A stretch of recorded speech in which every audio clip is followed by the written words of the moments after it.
பிலிப்பியர் 2ஆம் அதிகாரம். Book of Philippians chapter 2. Cordless இருக்கா? கொடுப்பா. 14, 15, 16. Please read from verses 14 to verses 16.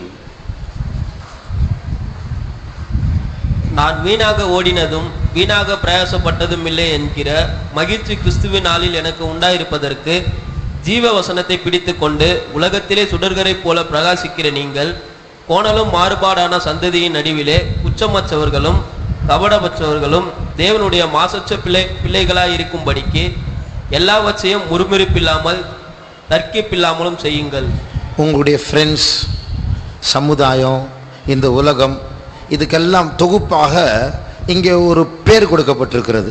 Your friends, your society and everything together, a combination of everything, is a name has been given in this verse. என்ன பேரு? What is that verse? இப்போ நம்ம படிச்ச அந்த 3 வசனத்துல உங்களுடைய ரட்சிக்கப்படாத ஃப்ரெண்ட்ஸுக்கும் இந்த பூமி இந்த சமுதாயத்துக்கு ஒரு பேர் கொடுக்கப்பட்டிருக்கிறது. A name is given for your unsaved friends and for the people of this earth. என்னது? கோணலும் மாறுபாடான சந்ததி. A crooked and a perverse nation. அப்ப அந்த கோணலும் மாறுபாடான சந்ததின்னு சொன்னா என்ன அர்த்தம்? What is the meaning of the crooked and perverse nation? மனசு கெட்டு போச்சு. The mind is defiled. தேவன் விரும்புகிறதை செய்ய மாட்டாங்க. They do not do what the Lord desires. ஈஸியா போய் சொல்லுவாங்க. They will very bluntly speak lies. ஈஸியா தப்பு பண்ணிட்டு தப்பை என்ஜாய் பண்ணிட்டு அதை ஷேர் பண்ணிட்டு இருப்பாங்க. They will bluntly make mistakes and share the experience of that mistake. நம்ம அவங்களை திருத்த போனா நம்மளை கிண்டல் பண்ணுவாங்க. When we go to correct them, they will criticize us. நம்ம அவங்கள மாதிரி மாறாவிட்டா நம்மையே கிண்டல் பண்ணுவாங்க. If we do not become like them, they will instead criticize us. அதான் கோணலும் மாறுபாடான சந்ததி. And that is a perverse and crooked nation. அப்ப அவங்க மத்தியில நாம் சுடர்களை போல பிரகாசிக்க வேண்டும். And in the midst of them we must shine as lights. அதற்கு என்ன பண்ணணும்? For this what must we do? சுடர்களை போல பிரகாசிக்க வேண்டும் என்றால் ஜீவ வசனத்தை பிடித்துக் கொள்ள வேண்டும். If we have to shine as a light in the world, we have to catch hold of the living word of God. அப்போ அதனுடைய அர்த்தம் என்ன தெரியுமா? நீங்க உங்க சமுதாயத்துல சபையில சாட்சிகள் இருக்கணும்னா வசனத்தை பிடிப்பது ரொம்ப முக்கியம். If you have to be a witness in your church and in your society, you will have to catch hold the word of God. Daily Bible படிக்கிறீங்களா? Are you reading the Bible daily? Minimum 1 chapter படிக்கணும் நீங்க. You have to read at least 1 chapter. இப்படி இல்லனா நீங்க வசனத்தை பிடிக்க முடியாதுன்னா வசனம் தெரியல. If it is not so, you are not able to catch hold of the word, or else you do not know the word. எனக்கு ஒரு 50 வசனம் மனப்பாடமா தெரியும் அப்படினு சொல்றேன், கை தூக்குங்க. All those who can say that I know 50 memory verses by heart, please lift your hands. நான் உங்களை சொல்ல மாட்டேன். I will not ask you to recite. இப்போ கை தூக்குறீங்க பாருங்க. சரி, கை தூக்குங்க. நான் கேட்க மாட்டேன், ஆனாலும் கை தூக்குங்க. ஒரு 50 வசனம் மனப்பாடமா தெரியும் அப்படினு சொல்றேன். நீங்க நிறைய பேர் சண்டே ஸ்கூல்ல படிச்சீங்களே, என்னாச்சு அந்த வசனம் எல்லாம்? Where are the verses that you learned in the Sunday school? 40 வசனம், 50 வசனம், 60 வசனம், 100 வசனம், அப்படி plus 1 போக அப்படியே நிறைய படிக்கணுமே, எங்க போச்சு? As you graduate until the 11th standard, you will graduate from 40, 50, 60 and 100 verses. நல்லா கை தூங்க. 50. சரி. இப்போ மீதியானவங்க எல்லாம் சீக்கிரமா பைபிளை பழகணும். And the others must practice the word of God. இப்படி பழகாட்டா, இந்த ஜீவ வசனத்தை பிடிக்க பழகாட்டா, அந்த கோணலான மாறுபாடான சந்ததியோடு நீங்களும் சேர்ந்து கோணலாயிடுவீங்க. If you do not practice to catch hold the living word of God, you will become like this perverse and crooked nation. இதெல்லாம் சில கிறிஸ்டியன் டிசிப்ளின்ஸ் கண்டிப்பாக கடைபிடிக்கணும். These are certain Christian disciplinary that we have to ardently steadfast upon. நீங்க குளிக்காட்டா கூட பரவாயில்லை. It is okay if you do not bathe. நீங்க பல்லு விளக்காட்ட கூட பரவாயில்லை. It is okay if you do not brush your teeth. சாப்பிடாட்ட கூட பரவாயில்லை. It's okay if you do not eat. ஆனா பைபிள் படிக்கணும். But it is essential you read the word of God. ஆனா நம்ம அதெல்லாம் பண்ணுவோம், இதை விட்டுருவோம். We will do all that and leave this. ஏனென்றா நம்முடைய ஆத்மாவை பற்றி அறிவு இல்லை நமக்கு. Because we do not have a knowledge about our soul. உடம்பு தான் பெருசாயிட்டே போகுது, ஆத்மா செத்து போகுது, அதை பற்றி கவலையே இல்லை. Our body is inflating, but our soul or our spirit is dead. அப்ப இதுதான் கோணல். And this is a crooked. அப்போ அந்த கோணல் தன்மை மாற வேண்டும் என்றால் ஆத்மாவுக்கு முக்கியத்துவம் கொடுத்து சரீரத்திற்கு அவ்வளவு முக்கியத்துவம் கொடுக்காமல் இருக்க வேண்டும் என்றால் பைபிள் படிக்கணும். If you have to not give importance to cricket, you have to not give importance to your body, but instead you have to give importance to your soul, and likewise you need to catch hold the word of God. இன்னைக்கு உலகத்தில் எத்தனையோ நட்சத்திரங்கள் இருக்கிறார்கள், மனுஷர்கள், அவர்கள் நட்சத்திரங்கள் என்று அழைக்கப்படுகிறார்கள். Today there are many stars of this earth amongst men. Pop stars, rock stars, sports stars, movie stars, phone stars, எல்லாம் ஸ்டார் தான். They are called as pop stars, rock stars, movie stars and porn stars. அப்ப இவங்கெல்லாம் பைபிள்ல celebrities, இவங்கெல்லாம் பிரகாசிக்கிறாங்க உலகத்துல, ஆனா தப்பான வெளிச்சம் கொடுக்கறாங்க. And these are all celebrities and they are giving the wrong light. இவங்க ஃபேமஸ் ஆகணும்னா பிசாசோட ஒப்பந்தம் பண்ணாதான் ஃபேமஸ் ஆக முடியும். If they have to become famous, they have to compromise or make a covenant with the devil. ஒரு rock musician வேர்ல்ட்ல famous ஆகணும்னா சாத்தானோட உடன்படிக்கை பண்ணினாதான் அந்த பிரபலமே கிடைக்கும். If a rock musician has to become famous, he has to have a covenant with Satan. சில popular உலகத்திலே பிரபலமான movie stars, even ஹாலிவுட்ல இருக்கிறவங்க, அவங்க இந்த சில சடங்காச்சாரங்களை செய்து சாத்தானோட ஒப்பந்தம் பண்ணினாதான் அவங்க வருவாங்க, இல்லைன்னா முடியாது. If certain celebrities of or the movie stars who are even in Hollywood, they need to do a certain kind of ritual which makes a covenant between them and Satan, and that's when they can become famous. ஒரு ரட்சிக்கப்பட்ட ஒரு phone star, ஆபாச பட நடிகை, அவள் ஒரு சாட்சியில் சொன்னாள். There was a saved porn star and she spoke a testimony. ஒரு போன் ஸ்டாரா ஒரு ஆபாசப்படுத்தல் நடிக்க வேண்டும் என்றால், பாப்புலர் ஆக வேண்டும் என்றால் சாத்தானோடு உடன்படிக்கை பண்ணணும். If she has to become famous as a porn star, she needs to make a covenant with Satan. அப்போ அந்த பாப்புலாரிட்டி, அந்த ஸ்டாரை மாற்றுவதே பிசாசு தான். And it is Satan who makes her popular or makes her as a star. அப்போ அவர்கள் மத்தியில அவங்கெல்லாம் உலகத்துல ஜொலிக்கிறாங்க, நிறைய யூத்ஸ் அப்படி இழுக்கிறாங்க அவங்கெல்லாம். And they are the people who shine in this world, and they are seducing or attracting many people into them. அப்ப அதே உலகத்தில் நீங்க ஜொலிக்க வேண்டும், பிரகாசிக்க வேண்டும் என்றால் பைபிள் அறிவு வேணும். And the same earth, if you have to shine, you will have to know about the Bible. காலேஜில் எனக்கு சொல்லி கொடுத்தாங்க, today's news paper is tomorrow's waste paper அப்படின்னு. In college they taught me that today's newspaper is tomorrow's waste paper. காலையில paper வந்தோடனே படிச்சிருவோம், அடுத்த நாள் திருப்பி படிப்போமா? When the newspaper comes in the morning, we will read it. Would we read it the next day? ஆனா Bible அப்படி அல்ல. But the Bible is not so. Bible வந்து ஜீவ வசனம். Bible is the living word. நம்முடைய லைஃபை மாற்றக்கூடிய வார்த்தைகள். It is a word that transforms our lives. அப்ப அதை பிடிக்கணும்னா அதை படிக்கணும். If we have to catch hold, we have to read. அப்போ இந்த பழக்கம் கண்டிப்பா நீங்க ஆரம்பிக்கணும். This practice must be mandatory.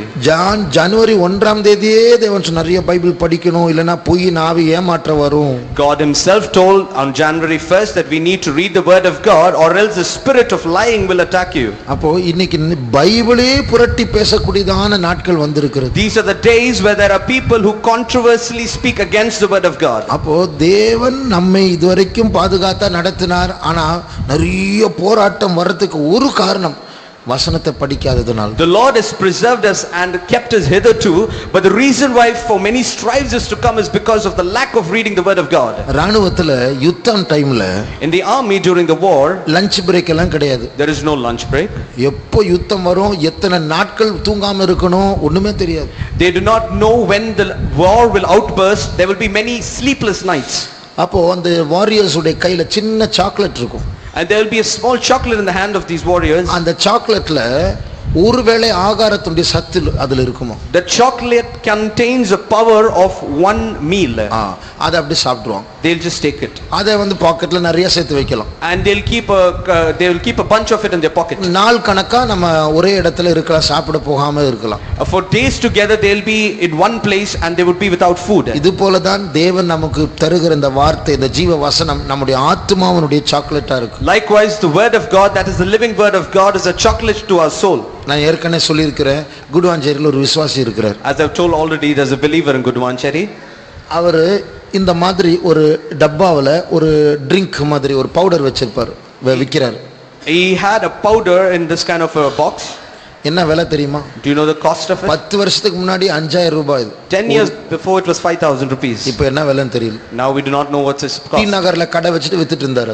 He was having a shop of this in T Nagar. அது ஃபாரின் பவுடர் அது. And it was a foreign powder. பயங்கர strength. It gives you good strength. அப்போ அவ்வளோ காஸ்ட்லி உள்ளது. And it's very expensive. அப்போ அதே விட costly தான் Bible. And the Bible is more expensive than that. ஃப்ரீயா நம்ம கையில ஆண்டவர் கொடுத்துட்டா அதனால சீப்பா போயிடுச்சு.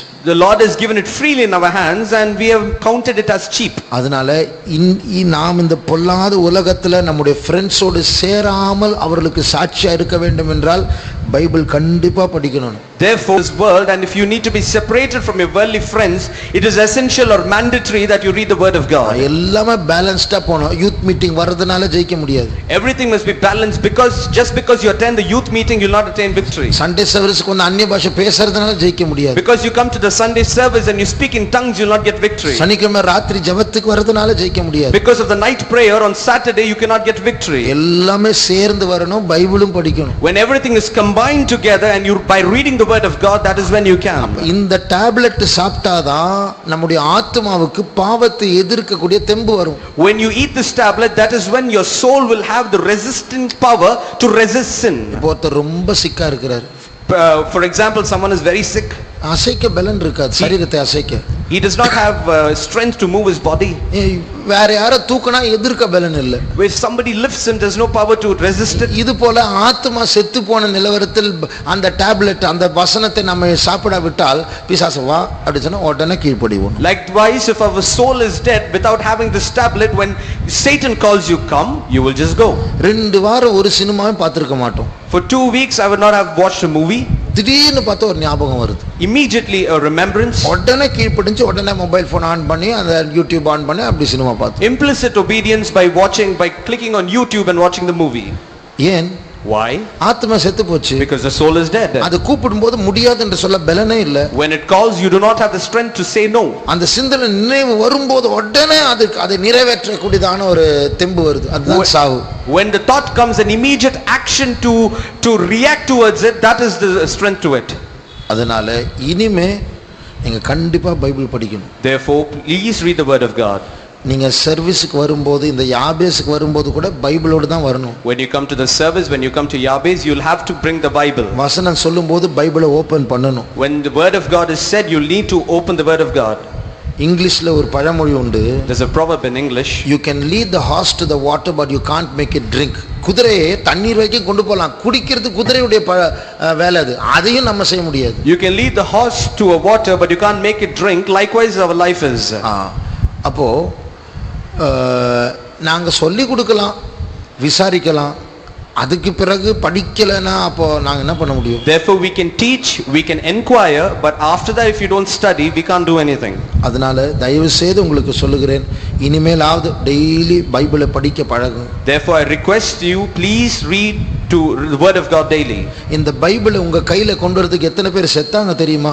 Do you know how many people have died to bring this Bible in their hands? இந்த பைபிளை இங்கிலீஷ்ல டிரான்ஸ்லேட் பண்ணும்போது சிலர் செத்தாங்க தெரியுமா? Do you know there were people who died while translating this Bible into English? அப்போ எவ்வளவு பழக்கம், எவ்வளவு கஷ்டங்கள். Therefore how much of suffering. நான் மறந்துட்டேன், நீங்க நிறைய பேர் இந்த பைபிள் டிரான்ஸ்லேஷனுக்கு அவங்க அப்பா அம்மா எல்லாம் காணிக்கை கொடுத்திருக்காங்க. I forgot to say, but many of your parents have given offering for the translation of the Bible. அதுல இந்த சில வருடங்கள் முன்பா அந்த பைபிள் சொசைட்டில இருந்து ஒரு சுற்றறிக்கை அனுப்புனாங்க. A couple of years back they sent a notice from the Bible Society. ஒரு வார்த்தை டிரான்ஸ்லேட் பண்றதுக்கு சில 1000 ரூபாய் ஆகுமா? ஒரு வார்த்தை பைபிள்ல ஒரு வார்த்தை. To translate one word from the Bible, it costs many rupees. அப்போ அது எவ்வளவு அமௌண்ட் நான் மறந்துட்டேன் நான். I forgot how much it costs. அப்போ இதெல்லாம் நமக்கு ஃப்ரீயா அவங்க வந்து ஒரு வார்த்தைக்கு இத்தனை 100 ரூபாய், அத்தனை வார்த்தைக்குனா எத்தனை 1000 ரூபாய் இருக்கும் பைபிளுடைய மதிப்பு. ஆனா நமக்கு 100 ரூபாய்க்கு விக்கிறாங்க. அதனால தான் ஜிப் போட்டு மூடி ஓரத்துல வச்சிட்டோம். Therefore for one word, if it costs that many hundreds of rupees, likewise for the complete Bible, how much more it would cost. Therefore when this Bible is sold to you for 100 rupees, you just take it very casually and keep it in your hand, closing it, keeping it at home. நீங்க வந்து ஒரு 50,000 ரூபீஸ்க்கு ஒரு gift வாங்கி ஒருத்தர்ட்ட ரொம்ப பிடிச்ச ஒருத்தர்ட்ட கொடுக்குறீங்க. For example, you have purchased a gift for about 50,000 rupees and you give it to your dearest friend. ஒரு வாரம் பொறுத்து நான் ஒரு பார்சல் கொடுத்தேன், பிரிச்சிங்களா? இல்ல அங்க தான் இருக்குது அப்படினா எப்படி இருக்கும் உங்களுக்கு? After 1 week you inquire, I gave you a parcel, did you open it? How would you feel? அவங்க அங்க தான் இருக்குதுன்னு சொல்றாங்க. He is saying that it is there. அது எப்படி இருக்கும்? Do you know how would you feel? இவ்வளவு நான் செலவு பண்ணி அவங்களுக்கு நேசிச்சு நான் கொடுத்த ஓரத்துல வச்சுட்டு அப்படியே இருக்கிறாங்களே. How much I have spent and given it to them out of love, but they have just kept it aside. நீங்க கையில வச்சிருக்கிற பைபிள் 100 ரூபாய் 500 ரூபாய் இல்ல, அது எத்தனையோ கோடி ரூபாய் மதிப்புள்ளது. The Bible that you kept in your hand is not 100 or 500 rupees, but it costs crores of rupees. யாரோ ஒருத்தர் கிரயம் செலுத்தி நமக்கு ஃப்ரீயா கொடுத்ததுனால அதை மதிக்காம இருக்க கூடாது, கணக்கு இருக்கும். Because somebody has paid the price and have given it to you freely, therefore it doesn't mean that you have no respect towards it. கணக்கு ஒப்புவிக்க வேண்டும். You will have to give account for it. உங்களுடைய வாழ்க்கையினுடைய முடிவில் accountability, அதாவது கணக்கு ஒப்புவிக்க வேண்டிய ஒரு சூழ்நிலை இருக்கு. At the finale or at the end of your life there is an accountability for which you need to be account to. நான் ஸ்கூல்ல படிக்கும்போது நான் ரட்சிக்கப்படல. When I was studying in the school I was not saved. அப்போ நான் சொல்லுவேன், என் life என் இஷ்டம், my will my pleasure அப்படி தான் சொல்லுவேன் அடிக்கடி. I would say my will, my pleasure, my life. நீ தலையிடாத. You do not interfere. என் உடம்பு இது. It is my body. நான் செய்வேன். I will do. இப்படி யாராவது சொல்றீங்களா? Have you anyone said like this? ஆனா ஒரு நாள் சாகணும். But one day you'll have to die. அந்த மை லைஃப் மை பிளஷர் எல்லாம் சாகற வரைக்கும் தான். அதுக்கப்புறம் அதை ஆண்டவர்கிட்ட கொடுத்துட்டு அவர் கணக்கு கேட்பார். சொல்லு, மை லைஃபா நான் கொடுத்த உனக்கு சொல்லு, கணக்கு கொடு. My life, my pleasure is only until the time you die, but after you die God is going to ask account, what did you do with it? நமக்குள் கொடுக்கப்பட்ட சுயாதீன உரிமை என்று சொல்வது சாகற வரைக்கும் தான். அதுக்கப்புறம் அது எடுக்கப்படும். The self will that is given to us, it is independent until the time you are alive, but after that it belongs to God. இப்போ நிறைய பேர் ரொம்ப ஆடிட்டு இருக்காங்க உலகத்துல, என் வாழ்க்கை என் உடம்பு நான் என் இஷ்டம், என்னை யாரும் ஒன்றும் கேட்க முடியாது. ஆமா, கேட்க முடியாது, சாகர வரைக்கும் தான். Many of you are dancing and saying nicely, my will, my life, but yes, it is true, it is only until the time that you live, but after you die you need to give account for it. அதனால தேவனை பயப்படுவோம். Therefore let us fear God. வேதத்தை வாசிப்போம். Therefore let us read the word of God. நம்ம அந்த சில வசனங்களை நமக்கு மனப்பாடமா தெரியணும். We need to memorize certain verses. பார்க்காம சொல்ல தெரியும். We need to say it by heart. நான் வீட்டில் இருக்கும்போது, சின்ன பையனா இருக்கும்போது ஃபேமிலி ப்ரேயர்ல நான் சில நேரம் பைபிள் படிப்பேன், மாறி மாறி படிப்போம். When I was a little boy, during the family prayer, we used to take turns and read the word of God. மற்றவங்க எல்லாம் கேட்பாங்க. And the others will listen. அந்த பைபிள் படிக்கும்போது நான் வாசிக்கிறதுல மிஸ்டேக் இருந்தா அப்பா இல்லைன்னா அம்மா திருத்துவாங்க. அப்படி இல்லை இப்படி நான் பார்க்காமலே சொல்லிடுவாங்க. When I used to read the Bible and if I made a mistake, my father and my mother, without seeing the Bible, they will correct me. அப்போ நான் பார்த்து படிக்கிறேன், தப்பு பண்றேன், பார்க்காம திருத்துறாங்க. I am reading the Bible by looking into it, but they are correcting me without seeing it. அது போல நம்ம பைபிளை மனப்பாடம் பண்ண பழகணும். Like this we need to practice to memorize the verses. தயவு செய்து சொல்லுகிறேன், அடுத்த வாரத்துல நீங்க கை வீசிட்டு சபைக்கு வராதீங்க. I kindly request, do not just sway your hands and come to the church. Bible உங்களுடைய பொக்கிஷம், அது உங்களுடைய பட்டயம், அதை நீங்க விரும்பி வைக்கணும் கையில. Bible is your treasure, it is your sword, you need to keep it desirously. நான் ஒரு ஃபெய்த்தம்ல இருந்த சில பாய்ஸ் ஒரு பியூரோ வச்சிருந்தாங்க. அங்க அவங்க பைபிள் இருக்கும், வீட்ல ஒரு பைபிள் இருக்கும், கை வீசிட்டு வரலாம். அதனால When I was in one local faith home, the boys, they had a cupboard, they used to keep one Bible here and the other Bible at home, so they used to come swaying their hands. அப்படி அவனா ரோட்ல Bible ஓடு வரதுக்கு வைக்கும், அப்படி வைக்கப்பட கூடாது. They were ashamed to catch hold of the Bible in the road. This shame must not be there for you. அந்த வெட்கத்தை வெட்கப்படுத்தி பைபிளை சுமந்து நம்ம வர பழகணும். We have to overcome that shamefulness and we'll have to practice to bring the Bible. அந்த அவ்வளவு விலையேறப்பட்ட பைபிளை கையில சுமப்பது, அதை வெட்கப்படுத்துவது எவ்வளவு அசிங்கமான ஒரு காரியம். Therefore to be ashamed of catching such a precious Bible in your hand, what a great shame is it. அதனால தேவன் நம்மை அந்த வேதத்தை வாசித்து மனப்பாடம் பண்ணக்கூடிய, சுமக்கக்கூடிய, கையில் ஏந்தக்கூடிய அந்த ஞானத்தை, கிருபையை, சந்தோஷத்தை, மகிழ்ச்சி அவர் தர வேண்டும். The Lord must give us the wisdom, joy and happiness and gladness to bear this word of God and to bring that Bible with us. நம்முடைய கண்களை மூடுவோம். Let us close our eyes. உங்களில் சிலர் பைபிளை படிச்சு மாச கணக்காகுது. Some of you have, it's been months together you've read the word of God. போனது போட்டோம், இனிமேல் இன்றைக்கு ஒரு தீர்மானம் பண்ணுங்க. Past is past, but today you make a decision. இன்றிலிருந்து டெய்லி குறைந்தபட்சம் ஒரு அதிகாரத்தை நான் வாசிக்க போகிறேன். From today onwards, at least one chapter I'm going to read every day. அதன் மேல் எனக்கு ஒரு இன்ட்ரெஸ்ட் வேண்டும். Oh, I need an interest about it. கடமைக்காக நான் வாசிக்கவில்லை, நான் இப்போ யாபேஸ்ல தீர்மானம் செய்கிறதுனால நான் வாசிக்கவில்லை, அதை விரும்பி வாசிக்கிறேன். I'm not reading because of namesake, I'm not reading because I made a decision in Yahweh's meeting, but I'm reading it because I have an interest towards it. அந்த ஜீவ வசனத்தை நான் பிடித்துக்கொண்டு இந்த உலகத்தில் கோணலும் மாறுபாடான சந்ததியின் மத்தியில் நான் சுடரை போல் பிரகாசிக்க வேண்டும். I need to read the word of God, and amongst the midst of a crooked and perverse nation, I need to shine as a light. அப்படி விரும்புகிறவர்கள் முழங்கால் படியிடுங்கள். Those who desire, please stand on your knees. நீங்கள் முழங்கால் படியிடுகிறது தேவனுக்கு முன்பாக உங்களுடைய தீர்மானமா இருக்கட்டும். You standing on your knees is a decision or a determination before the presence of God. இனிமேல் டெய்லி ஒரு நாளில் அதிக பைபிளை படிப்பேன். Henceforth, from today, I'm going to read at least one chapter of the Bible every day. அது மாத்திரமல்ல, Not just that, ஆண்டவர் நம்முடைய மனதை புதுப்பிக்க வேண்டும். the Lord must renew our mind. அப்பொழுது பைபிளை வாசிக்கிற காரியங்கள் மனசுல பதியும், மறக்க மாட்டோம். Then the verses that we read will be sown in our mind and it will not depart. உங்களுக்கு ஏற்கனவே 2 வசனம் தெரியும்.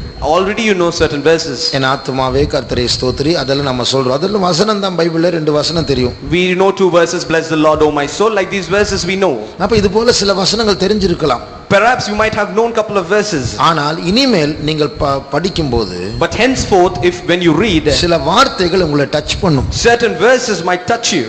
அதை நீங்க மனப்பாடம் பண்ணும். And you by heart that. அதை நீங்க நாள் ஃபுல்லா chewing gum சாப்பிடுற மாதிரி நாள் ஃபுல்லா ஆசை போடணும். And you keep chewing that like a chewing gum each and every day. கர்த்தர் கிருபை தர வேண்டும். The Lord must give us His grace. நீங்கள் முழங்காலில் நிற்பது கர்த்தரை கனப்படுத்துகிற ஒரு செயலாய் இருக்க கடவுது. You standing on your knees is a matter of you honoring God. சத்தமாக கரங்களை உயர்த்தி ஒரு 50 ஸ்தோத்திரம் பண்ண போகிறோம். Let us lift up our hands and with a loud voice let us praise God 50 times. வேதத்தை விரும்பி வாசிக்க கர்த்தர் நம்மை உயர்த்த வேண்டும். The Lord must revive us in order to love and read the word of God. நாளைக்கு காலையில் இதை மறக்க கூடாது. Tomorrow morning I must not forget. நினைப்பூட்டுகிற பரிசுத்த ஆவியானவர் நம்மை ஞாபகப்படுத்த வேண்டும். The spirit of remembrance, that is the Holy Spirit, must bring this to our remembrance. அதற்காக கர்த்தரை ஸ்தோத்திரிப்போம். And let us praise God. ஸ்தோத்திரம் ஸ்தோத்திரம் ஸ்தோத்திரம் ஸ்தோத்திரம் ஸ்தோத்திரம் ஸ்தோத்திரம்